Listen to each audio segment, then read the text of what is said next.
You heard it here. Well, not first. You have heard it from many places. Boo, boo, boo, boo, boo! Yeehaw! This is Crispy and I'm here for you. Today we're gonna be looking at the work of Maurice MICHELSON, the next great filmmaker for Mythic Studios.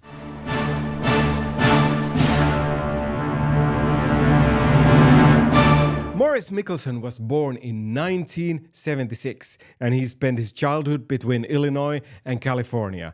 And he actually won his first award when he was 13 years old with an 8mm film called Real Fake Guts.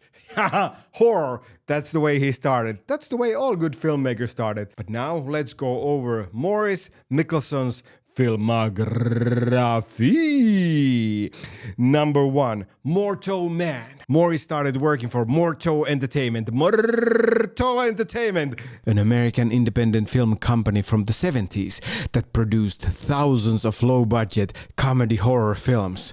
And there was actually a good quote about Morto Entertainment, what Peter Talgrease, a famous Academy Award-winning director, said: "Done is better than perfect. Let's make a damn flick already." MICHELSON worked up directing his first film in 1996. Number 2, Murder Plane. And this was a crazy story. Action thriller. It tells about a regular plane ride. Everything's good. Everyone steps on the plane. But when the plane is flying, suddenly there's a PA announcement. Only 2 will be allowed to disembark. The mask bins overhead open and down fall the weapons.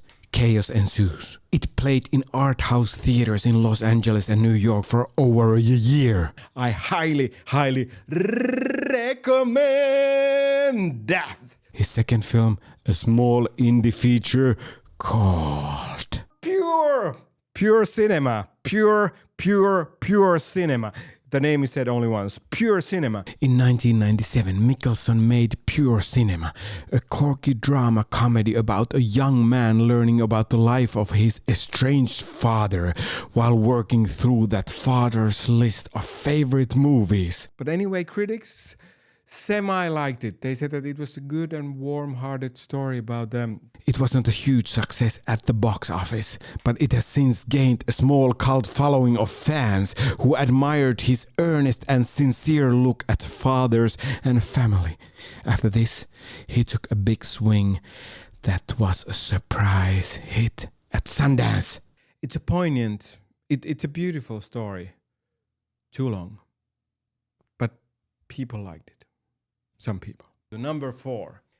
Do you have a minute to talk about Satan? This 4 documentary follows a group of demons. Yes, you heard it right.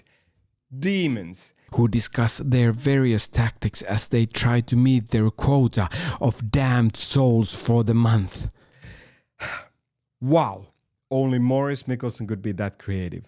Its performance spread on good word of mouth and great critical reception. Critical consensus said, "Do you have a minute to talk about Satan? It's bloody good fun." But next, he wanted to do a small indie. So we go to number 5. Dads, Diners, and Dragons. This road trip dramedy focuses on a boy and his father traveling across the country.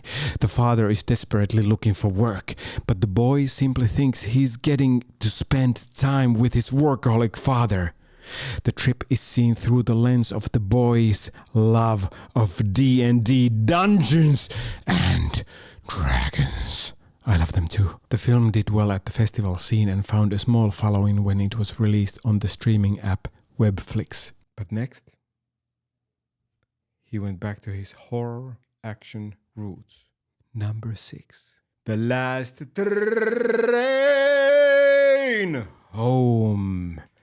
When 12 assassins are hired to take on the same target on an Italian bullet train, beautiful countryside, they discover that it's all a ploy to wipe out the deadliest people on earth. Them. The assassins. They fight it out as the train races at breakneck speed towards another deadly trap awaiting the survivor. So it's good well done action flick. So I would say that Morris's career was in a pretty good spot. That's when Mythic Studios called. And we all are eagerly waiting. Kids, adults, elderly people, cats, dogs, bicycles.